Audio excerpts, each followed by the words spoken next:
जनक जी ने अयोध्या को क्यों नहीं भेजा? सीता स्वयंवर का निमंत्रण। राजा जनक के शासन काल में एक व्यक्ति का विवाह हुआ। जब वह पहली बार अपनी पत्नी से मिलने के लिए जा रहा था, बहुत ही उत्सुकता उसके अंदर थी और सज संवर कर ससुराल के लिए चला तो रास्ते में चलते चलते एक जगह पर उसको दलदल मिला जिसमें एक गाय फंसी हुई थी जो लगभग कुछ ही देर में मरने के कगार पर थी। उसने विचार किया कि गाय तो कुछ देर में मरने वाली ही है तथा कीचड़ में जाने पर मेरे कपड़े तथा जूते खराब हो जाएंगे। उस मूर्ख अज्ञानी व्यक्ति ने उस गाय के ऊपर पैर रखकर आगे बढ़ गया।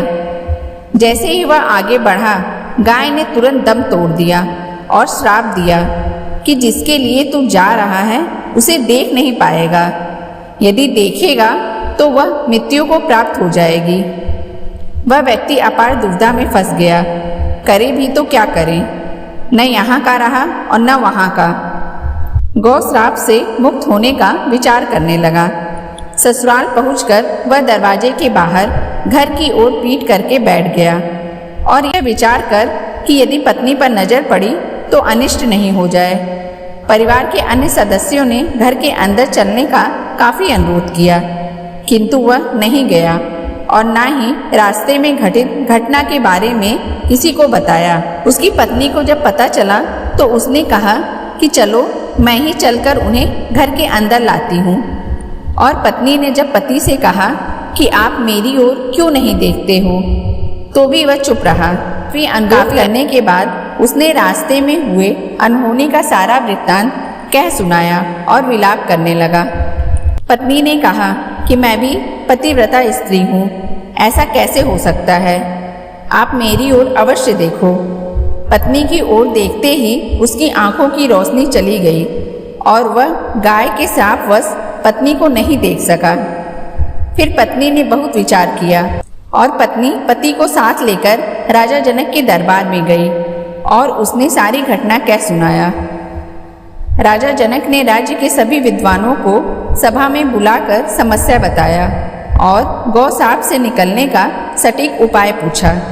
सभी विद्वानों ने आपस में मंत्रणा करके एक उपाय सुझाया कि यदि कोई पतिव्रता स्त्री छलनी में गंगा जल लाकर उस जल के छींटे इस व्यक्ति की दोनों आंखों पर लगाए तो गौ शाप से मुक्ति मिल जाएगी और इसकी आंखों की रोशनी पुनः लौट सकती है। राजा ने पहले अपने महल के अंदर की रानियों सहित सभी स्त्रियों से पूछा तो राजा को सभी के पतिव्रता होने में संदेह की सूचना मिली। अब तो राजा जनक चिंतित हो गए। तब उन्होंने आसपास के सभी राजाओं को सूचना भेजी कि उनके राज्य में यदि कोई पतिव्रता स्त्री है तो उसे सम्मान सहित राजा जनक के दरबार में भेजा जाए। जब यह सूचना राजा दशरथ अयोध्या नरेश को मिली तो उसने पहले अपनी सभी रानियों से पूछा। प्रत्येक रानी का यही उत्तर था कि राजमहल में तो क्या, आप राज्य के किसी भी महिला, यहाँ तक कि झाड़ू लगाने वाली, जो कि उस समय अपने कार्यों के कारण सबसे निम्न श्रेणी की मानी जाती थी, से भी पूछेंगे तो उसे भी पतिव्रता पाएंगे। राजा दशरथ को इस समय अपने राज्य की महिलाओं पर आश्चर्य हुआ और उसने राज्य की सबसे निम्न माने जाने वाली सफाई वाली को बुलावा भेजा और उसके पतिव्रता होने के बारे में पूछा। उस महिला ने स्वीकृति में गर्दन हिला दी।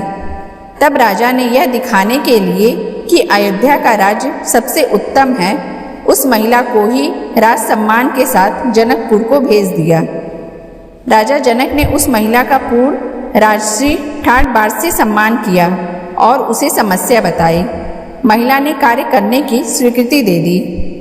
महिला छलनी लेकर गंगा किनारे गई और प्रार्थना की कि हे गंगा माता, यदि मैं पूर्ण पतिव्रता हूँ तो गंगा जल की एक बूंद भी नीचे नहीं गिरनी चाहिए। प्रार्थना करके उसने गंगा जल को छलनी में पूरा भर लिया और पाया कि जल की एक बूंद भी नीचे नहीं गिरी।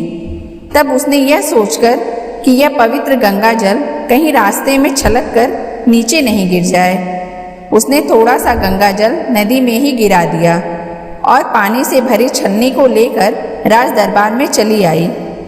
राजा और दरबार में उपस्थित सभी नर नारी यह दृश्य देख आश्चर्यचकित रह गए तथा उस महिला को ही उस व्यक्ति की आंखों पर छींटे मारने का अनुरोध किया। छींटे मारने पर वह व्यक्ति पुनः देखने योग्य हो गया। राजा जनक ने पूर्ण राज सम्मान देकर काफी पारितोषिक दिया। जब उस महिला ने अपने राज्य को वापस जाने की अनुमति मांगी तो राजा जनक ने अनुमति देते हुए जिज्ञासावश उस महिला से उसकी जाति के बारे में पूछा। महिला द्वारा बताए जाने पर राजा आश्चर्यचकित रह गए। राजा जनक ने सीता स्वयंवर के समय यह विचार कर कि जिस राज्य की सफाई करने वाली इतनी पतिव्रता हो सकती है तो उसका पति कितना शक्तिशाली होगा। यदि राजा दशरथ ने उसी प्रकार के किसी व्यक्ति को स्वयंवर में भेज दिया तो वह तो धनुष को आसानी से संधान कर सकेगा और कहीं राजकुमारी किसी निम्न श्रेणी के व्यक्ति को न वर ले। इसलिए अयोध्या नरेश को राजा जनक ने निमंत्रण नहीं भेजा। किंतु विधाता की लेखनी को कौन मिटा सकता है। अयोध्या के राजकुमार वन में विचरण करते हुए अपने गुरु के साथ जनकपुर पहुंच ही गए और धनुष तोड़कर राजकुमार राम ने सीता को वर लिया।